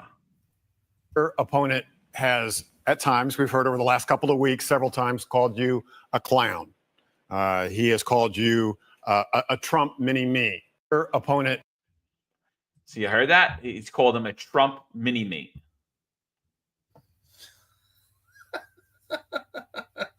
Well, listen, there's no surprise, right? It's funny how Eric Adams is saying anybody's a clown, because the clown is Eric Adams. Eric Adams has been a clown through this entire tenure of his mayoral experience in New York City. I mean, let's put aside this potential corruption probe, this appearance of impropriety. He's completely inadequate. He's completely ineffective. What positive element can we think about Eric Adams as mayor? What has he done? How has he supported the cops? That's the part I don't understand. Cops tell me sometimes, too, he got us a contract. I'm like, really? You believe that? You had to get a contract. He was 6 years out of a contract. Very convenient, very coincidental that you got a contract on the onset of Eric Adams becoming mayor to get you on board. You guys were that sucked in that you're all supporting him so that you endorse him for his next mayoral candidacy. But think about it. What has he done? Has he put his foot down with CCRB to support you to do intrusive police work? No. Has he supported you to protect you from the civil litigation that cops face every day in New York City? No. Has he supported the cops in any facet? Well, they'll say we're making more overtime. I said, do you think you're making more overtime because it's to your benefit, because he cares about your pension, or it's because it's an inadequate system and the police department's hemorrhaging and there's a massive shortage, and the only reason why you're making this excessive and abusive amount of overtime, which happens to benefit your pocket, is because of the inadequacy of Mayor Eric Adams and his appointments in New York City in the top tier of the upper echelon of the New York City Police Department. It's not because they want to benefit your pension. It's because they're ineffective and they're spending taxpayer dollars. And why would they care when they're mispaying and misutilizing taxpayer dollars when they're using taxpayer dollars to benefit from facets for their own private entities? We have a potential racketeering issue. We have the brother of the former police commissioner who had his own security detail. We have an embroidery uniform detail through Kaz Daughtry, John Shell, and other members of the upper echelon that cost thousands, probably millions of dollars. So it's money's improperly used. It's not because they care about you. Tell me something positive that he has done. Tell me something, right? Their motto is getting stuff done. What did he get done other than make the city in turmoil and just bring the city to peril? And we're at the point that this city is at its knees, and we need an overhaul of the police department. And you have the fourth police commissioner throughout his tenure. A bunch of bums. That's all we have. Yeah, so speaking of overtime, New York Times puts out an article, Officers Flee as the NYPD Confronts Its Billion-Dollar Overtime Problem. It's not why officers are fleeing. You know, there has been there is been a propped up exodus that happened, and that was created by the upper echelon, allowing tier 2 members, not allowing, some people actually worked it, but they allowed tier 2 members to abuse the overtime. Let's just put it clearly, so there was a complete misuse of overtime. There was complete mismanagement of the overtime. It's honestly criminal. The fact that the entire upper echelon in the NYPD is not in handcuffs is beyond me. VSSS Ventura said earlier, we need a Doge style audit on New York City. I couldn't agree more. Because what we're seeing is, like, when you look at this, when you look at the $1 billion in overtime that were wasted, I'm sorry, when you look at the entourage and the entourage of the upper echelon of the NYPD, how much did each of them account for from taxpayer funds? We saw only one of Madry's driver was around $1 million. It was around $1 million for a 3-year period. So now take into account that some of them had up to 16 people working for them. What's the cost of having these people just go to work every day and do absolutely nothing? Show up in sneakers, run marathons, go to parties, go eat at free dinners, do news hits, go out to dinner, try to vouch for other jobs. What was the cost for these people to operate over a year? The upper echelon and their entire entourage. And then when you take away them, I mean, that's a significant portion of that overtime budget. But when let's take away all of the entourage of the upper echelon of the NYPD that accounted for and literally stole overtime.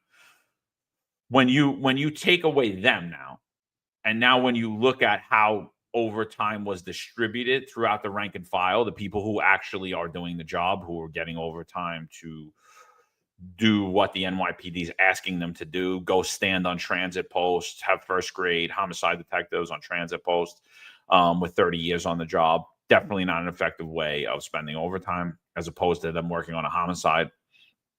When you look at that and the pure mismanagement of it, it's not really an overtime problem.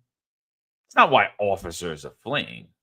There's a crisis of leadership in the NYPD, and no one wants to hone in on it. Jessica Tisch is supposed to be the save-all. Oh, she put in these new overtime constraints. Which ones? The ones that you weren't adhering to that worked perfectly fine when you had people with integrity running the New York City Police Department?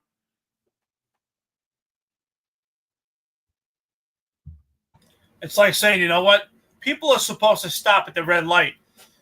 And if they don't stop at the red light, we're going to start issuing summonses. I mean, this is something that's already been around forever. She's doing nothing different. She's taking the same horses and just changed their color. That's all she's doing. There's nothing new. There's no initiative here. There's nothing innovative. This overtime plan, there was already overtime in place. What we need is accountability, real accountability. We're not seeing that from Jessica Tisch. The persons in leadership positions of the NYPD that are responsible for this epic fail of overtime, and so abusive to the point that, in my opinion, in your opinion, we've said it, it's actual criminal. It's not just a mishap or an error by the police department or an oversight. It's intention and it's criminal. Tanya Kinsella has not been held responsible and accountable for the fact that there's biweekly meetings based on her own testimony to actually have checks and balances for the excessive overtime. And yet, she still remains the first deputy commissioner. Could you imagine, let's just imagine someone is in a position at Goldman Sachs or American Express, and they're in charge of millions of dollars of funds, and those funds get lost, or those funds are improperly utilized in that company, well, that person will be terminated immediately, and they'll be removed. And Jeffrey Madry is riding off into the sunset.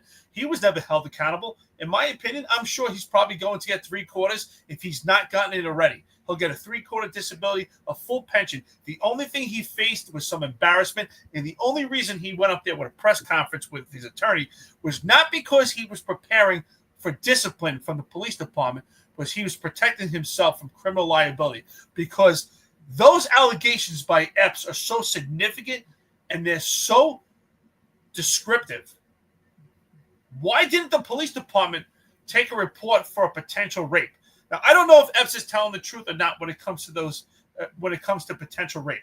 We know there's no doubt about it that she was they tried to put the blame on her, and she was the fall girl when it came to this abusive matter all the time. As far as her allegations of potential rape, why wasn't there an actual investigation about this potential rape?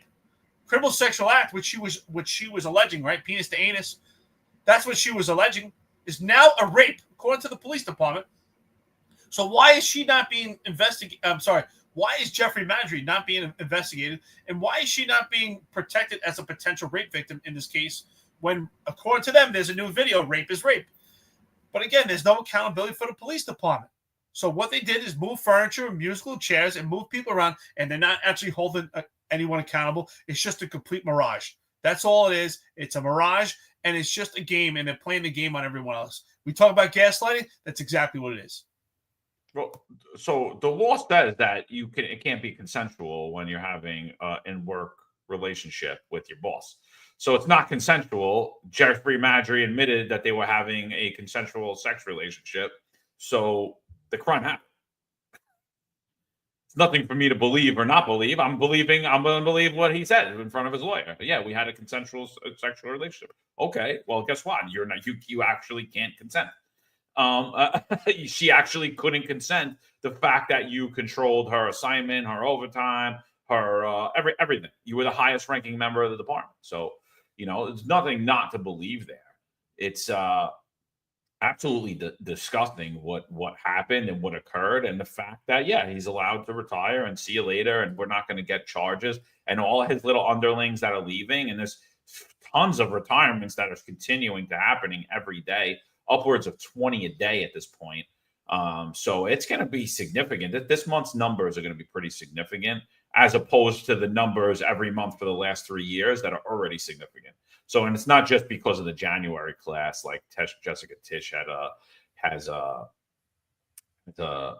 said. So before we get out of here, we're about an hour 30. I think we beat the shit out of the crime numbers enough.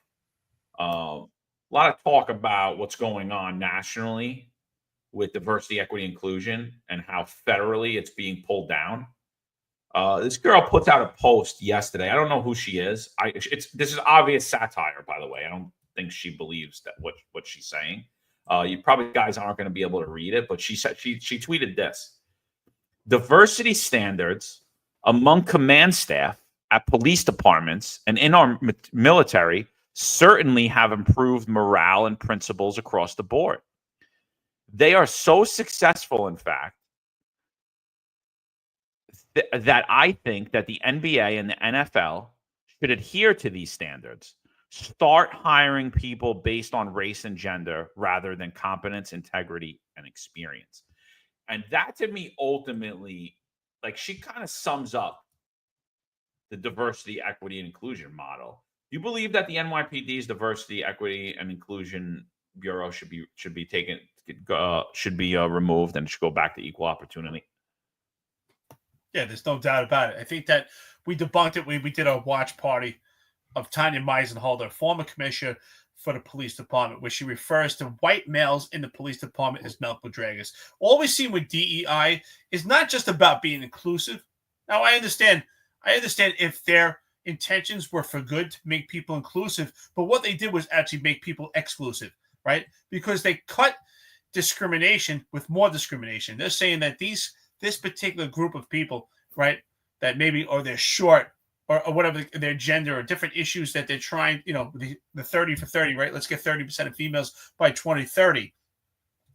And that by supporting and trying to find the best and most suitable females possible. And what they did was actually discriminate against white, masculine alpha males and try to eradicate them from the police department and replace them with this form of the police department to have not a better version of the police department, to have a worse version of law enforcement. Why? So that we can have the interjection, in my opinion, of AI and all these parameters that have been set in place in this apparatus to have a police state. That's really what it's about. Let's defund the police departments throughout the country.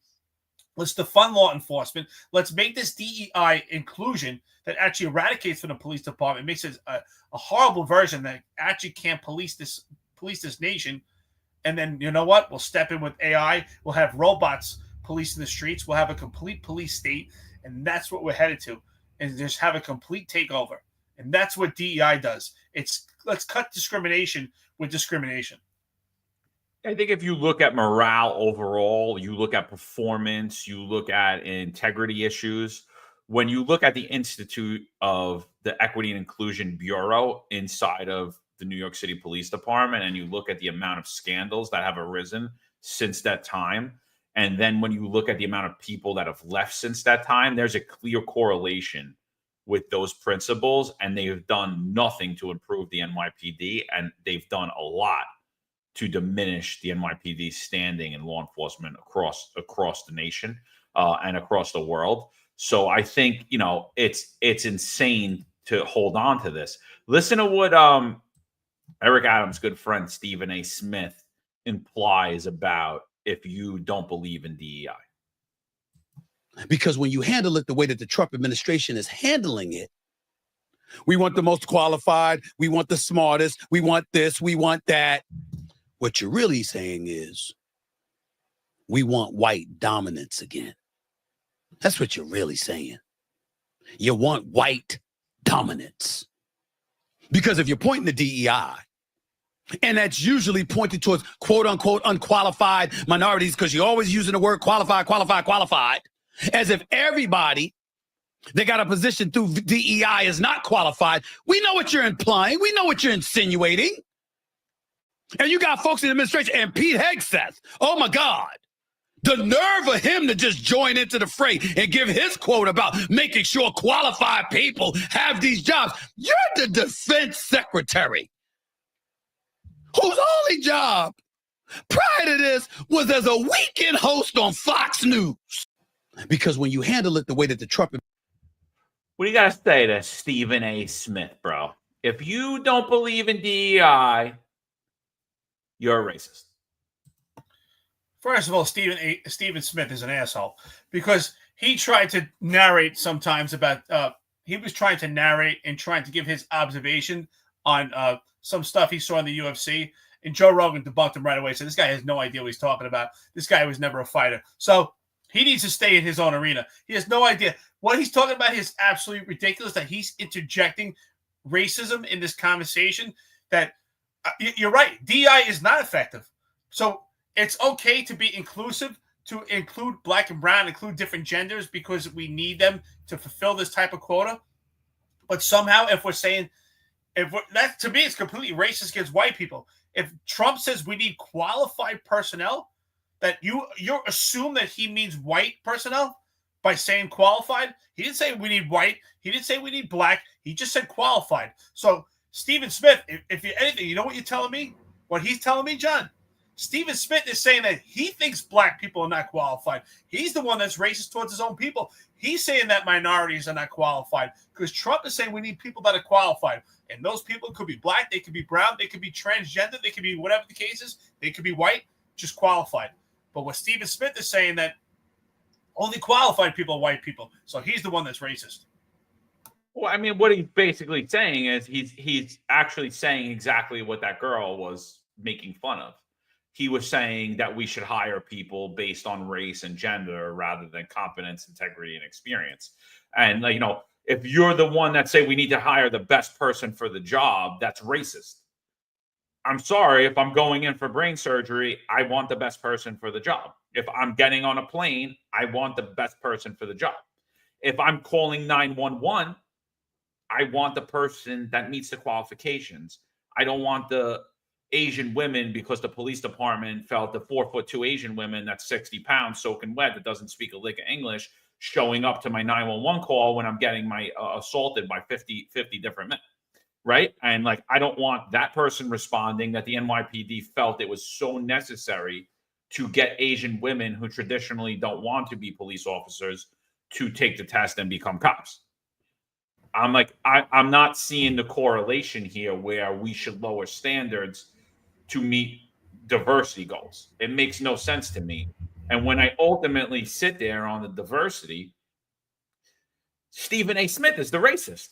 The people pushing this diversity, equity, inclusion. I got into a little with Edwin Raymond on Instagram. I put out that girl's tweet that she put out, and he was like saying all of these inflammatory racist statements, in my opinion, where he was like saying that, like, basically now it's our turn.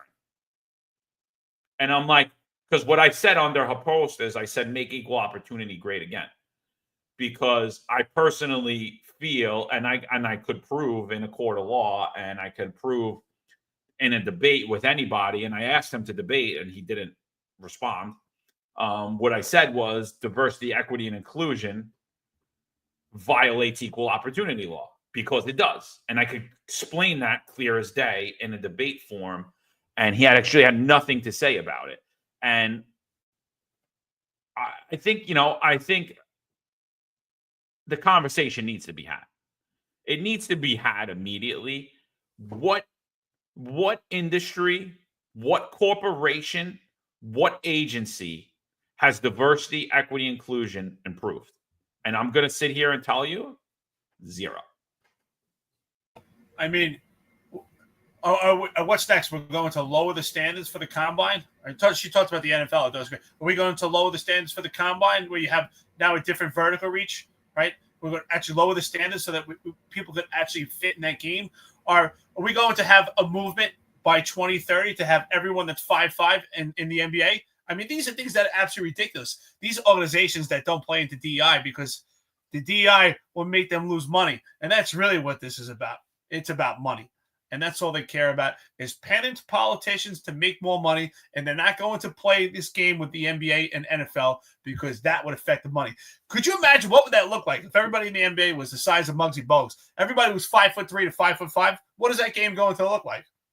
Well, that's what they're gonna. That's basically the diversity, equity, inclusion agenda. They need the Jewish kid from Brooklyn. They need to get Yankel from Brooklyn. He needs to be the point guard. Enzo from Bensonhurst needs to be the shooting guard, right? Oh, but you can't. Why can't Enzo be a center? Why can't Enzo? Because Enzo's 5'3" and he's fat and he's short and Enzo actually can't even make it up and down the court twice.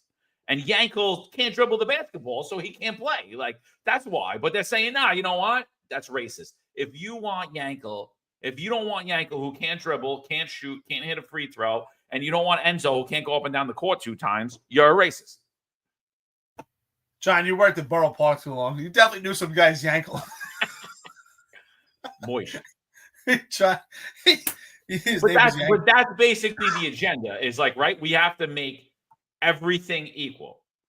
Right, so let's call it what it is. The NBA basketball is dominated by male blacks. So, but now we have to break that up through force. We have to put male Italians, male of all different descents, male Puerto Ricans, male whatever. We have to, and it has to be even. It has to be equitable. It's like, no, it's not dominated by male blacks because there's an agenda. It's dominated by male blacks because they're the most competent, highly performing basketball players. That's why. Their skills are dictating that they need to be there. So we're going to lower the skill to have Enzo? I don't see it. I don't get it. Right, that's exactly what I'm saying. Right, when it comes to the NFL, they'll have to change the numbers that they expect on the combine, right? So that they can actually get these people in the game. It's absolutely ridiculous. And I think it's completely racist to say that, hey, if we're saying someone is qualified, to assume that they're white, to me, that's a racist ideology. I don't want to say this if I'm wrong, John. By the way, Stephen has said John is right. Call it what it is. Absolutely. You're spot on by calling it what it is. Am I right or wrong? But I'm pretty sure Edward Raymond also said, if I'm wrong, tell me, because I don't want to put things in someone's mouth, that he said black people can't be racist. Did he say that? I'm pretty sure. I never heard him say that. Maybe it wasn't him. I would jump down his throat in a second. So I never. Maybe it wasn't Edward Raymond, but I've heard, and I'm pretty sure it was someone from the police department. I've heard people say it, and right. I've jumped down their throat, and it's just the stupidest thing I've ever heard in my life. But I've heard that from numerous people. I thought Edward Raymond might have said it, but that's why I don't want to say if he didn't say it. But there are plenty of black people that believe black people can't be racist. And I think that's absolutely ridiculous. I think that black people can be racist, so can white people. And you can be racist towards another race, or you can be racist against your own race. So there's no doubt about it. There's discrimination on all forms. But to say that someone is qualified is a correlation to their color is a racist statement on itself. There's no doubt about it. It's just completely discriminatory and it's inflammatory.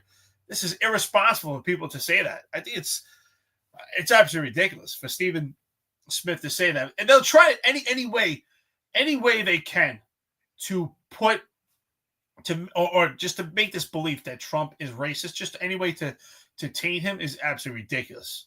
You know, that's all this is. It's just another way to attack Trump in any form that they can. But I sure, think Eric Adams doesn't think he's racist now.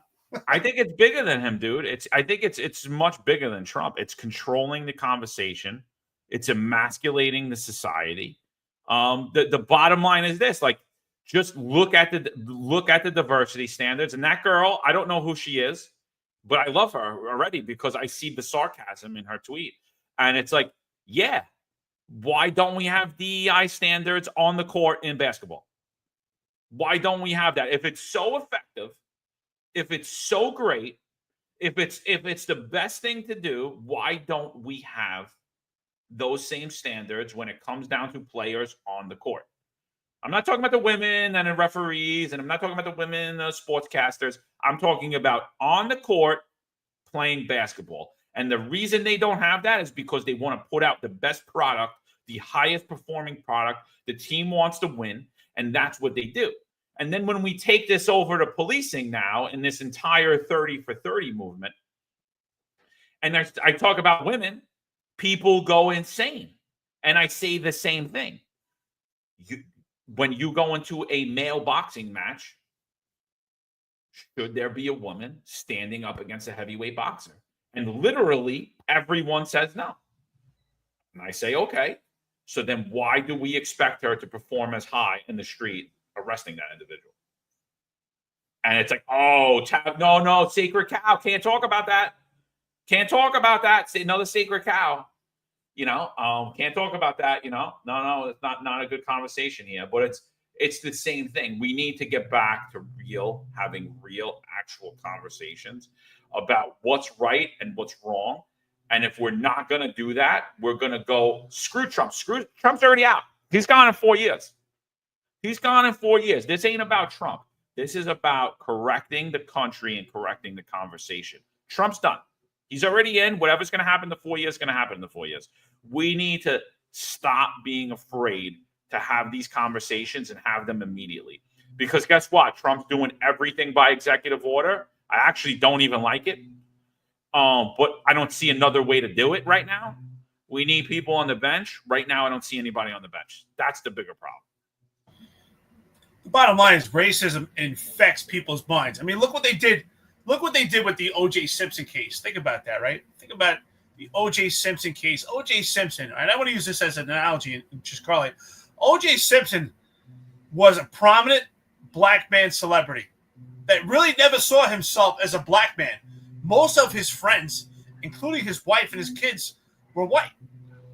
And then when he was on trial for the murder of Nicole Brown and Ron Goldman, all of a sudden he became a black man.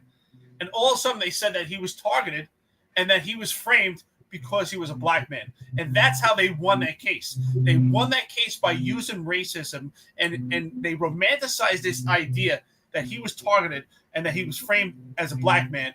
And the community really jumped on board, and he became a black man for that. So it's really a shame how race has been utilized in this country. And you look back, right, because that was shortly after the Rodney King days. And if you look forward where we are, we didn't get better since then. We've actually gotten worse because they injected racism to win that case. There's no doubt in my mind that he's responsible for that murder. And yet they're injecting race more now than ever. We didn't learn anything from then. So a man got away with murder because they injected race. And now we're injecting race even further, and it's destroying an entire country. It's not isolated to just one incident. VSS Ventura, shout out to you, $20, coffee and donuts. You mentioned sport. We have our favorite because they are dominant and hopefully of high character. My favorites follow that logic, and as an example, Browns Lieutenant Joe Thomas, who skipped the draft ceremony to fish with his father. Yeah, we don't want to infect our sports. You know, this is the American pastime: basketball, football, sports. We love sports. Let's not infect sports. But I mean, John, do you see the correlation? I think they utilize race to allow a murderer to run free, and now we're utilizing race to just rip apart this entire country. Well, it's the old communist tactic. It's the divide and conquer strategy. If any of you guys haven't read Color, Communism, and Common Sense, I suggest you read that book. 1948 publication. It's a very small book. You could probably burn through it in a day, depending your tolerance. And, you know, it's a book by, I can't remember the guy's name off the top of my head, but he was a black man, grew up down south, very involved in the church, and he became infected with this communist ideology of how racist white people were. And he speaks about all of the things that happened to him, how he was trained to fight with the police, his entire ideology, and how one day he ran into a group of white Republicans and he realized one thing: wow, they treat me way nicer and way more respectfully than the white leftists that are telling me that these people hate me. And realized then realized that he was ensnared in this communist trap of the conquering and dividing. And that's ultimately what, in my opinion, what diversity, equity, inclusion does. It removes you as an individual. Do you know how many Italian kids from Bensonhurst I think like me, or are like me, or have the exact same worldview as me? Zero. Because the individual is the ultimate minority. So what diversity, equity, and inclusion does is a group identifies you. You're a male white, you're all the same. You're a male black, you're all the same. You're a female Asian, you're all the same. You're not you anymore. You're part of this group.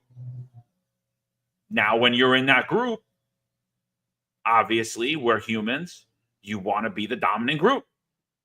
So it pits you at odds with the rest of the groups. It's a total divide and conquer strategy. We're sitting here arguing over that people that are unqualified should be put in positions based upon their gender and their skin color.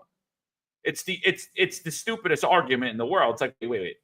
You'd rather somebody fly the plane right now because they need female black pilots as opposed to the best guy for the job, whatever that looks like. And to me, have fun on that plane. I'm not going on that plane with you. You want to lower standards? I'll drive. You want to lower standards in brain surgery? I'll take my chances. I'm not going to get that surgery. I want the best people. I don't care what they are. And the police department stepped on their own thing when they did this all-in, this executive all-in, and they put a video out at an executive conference, and they had the head of Coca-Cola. She was the former CEO of Coca-Cola. She was an Indian woman. And, you know, one of these white analysts, she's probably a deputy commissioner now, she stood up and she's like, could you tell us what your diversity, equity, inclusion strategy was in Coca-Cola? And so the Indian woman, the former CEO, she said, well, it was really simple. She said, my strategy is that I pick the best, brightest, and most qualified people for the job that I need. And when I do that, my work staff is diverse. And the entire staff was silent in the NYPD. They're like, oh my God, she's a racist. I'm listening to these character impressions. I'm laughing over here. I think this idea to generalize people and take away their individuality by grouping them together is racist on its own, right? It's racist to say, well, you know what? If you're black, you have to associate with black. And if you're white, you have to associate with white. This DEI actually brings us back to Jim Crow laws. We're actually, we're actually dividing people again, right? The color side, the white side.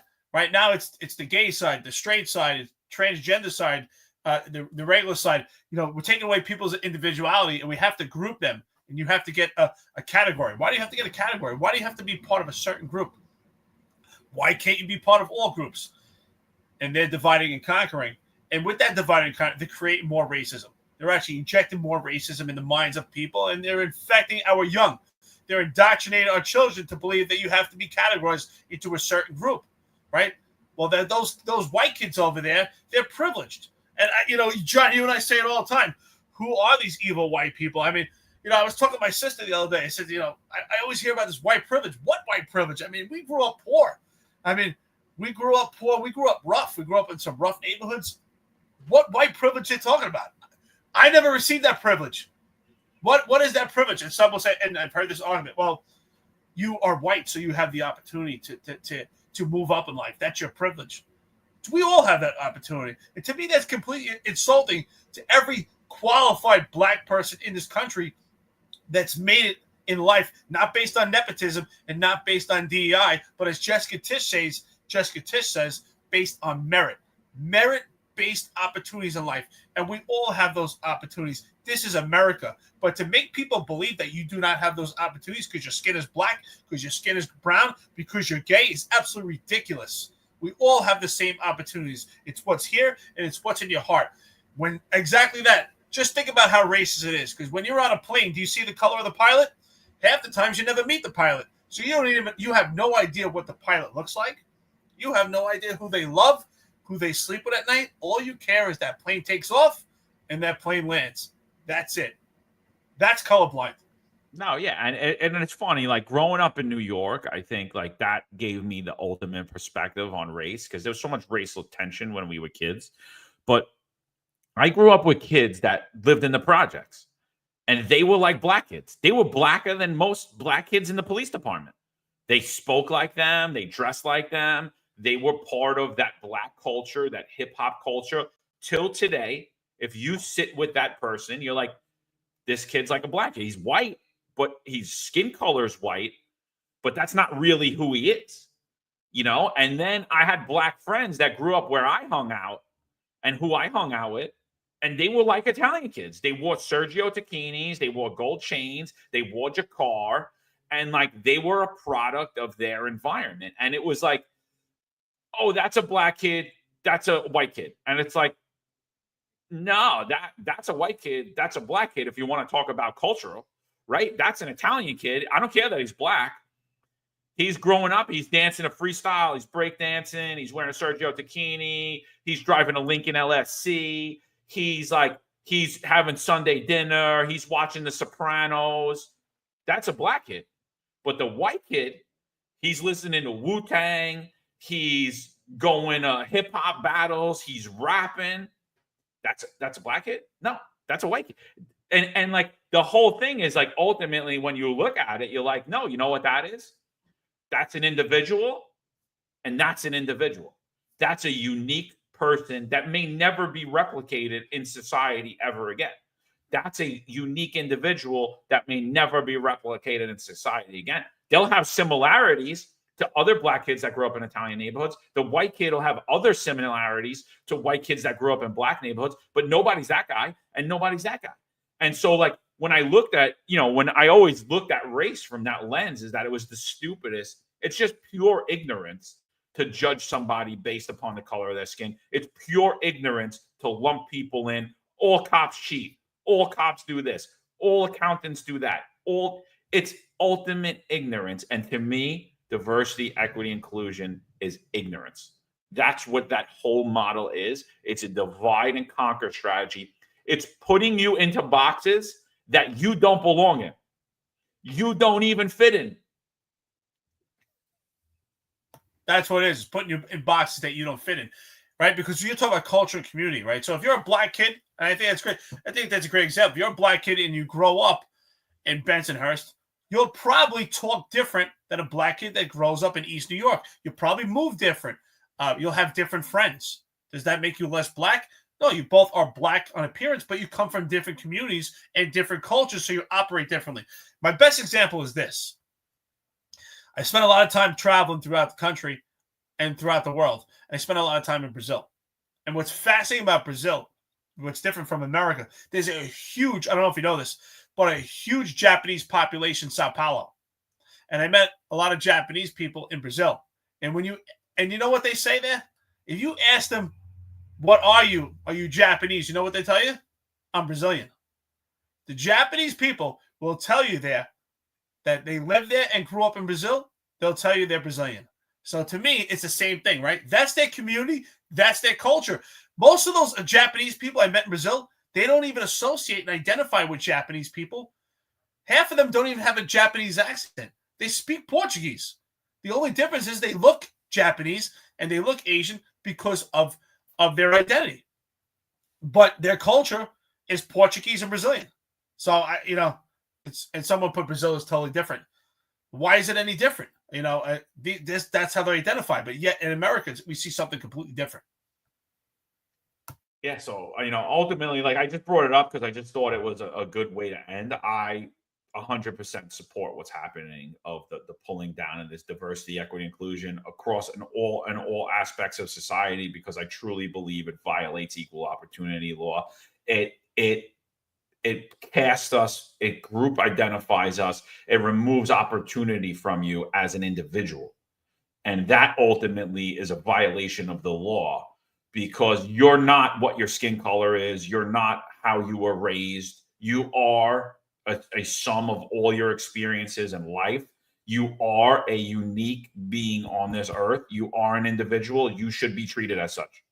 And you should be awarded, you should be rewarded for the things that you work for and obtain on top of your competency level.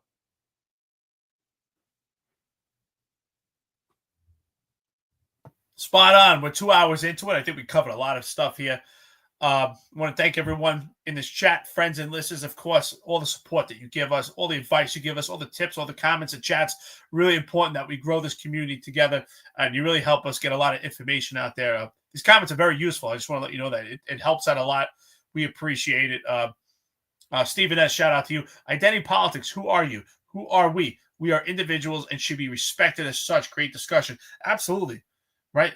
You're individual to who you are. And a lot of who you are is where you grew up, what you've learned, your education, your parents, your indoctrination. These are factors, not just your appearance, right?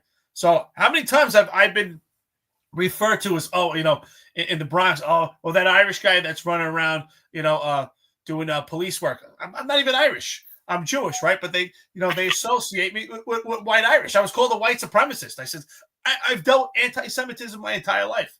But somehow I was boxed in, and I became this white supremacist because I have blonde hair, I have a blonde beard, and so I'm a white supremacist. So and I have blue eyes. I'm the blue-eyed devil. But that's how they box us in. So 2 hours into it, I think we've covered a lot of stuff. So I want to thank everybody here today. Wait, hold on. We just got to respond to Jen Kelsey. We just got to. John, I black was going to give people, it to you anyway. Go ahead. John, black people also eat Sunday dinner throughout the United States. Jen, what I said was that the kid grew up in Bensonhurst in Brooklyn. He was wearing Sergio Tacchini gold chains and eating pasta and meatballs on Sunday, which is an Italian tradition that they do, and eating it early and then watching The Sopranos in the evening. And what I said was that you cannot lump that person in to a category based on the color of his skin or based on his circumstances of how he grew up, because he's a unique individual. So I'm sorry if our little diversity, equity, inclusion talk has offended you, Jen. But the reality is it's racist.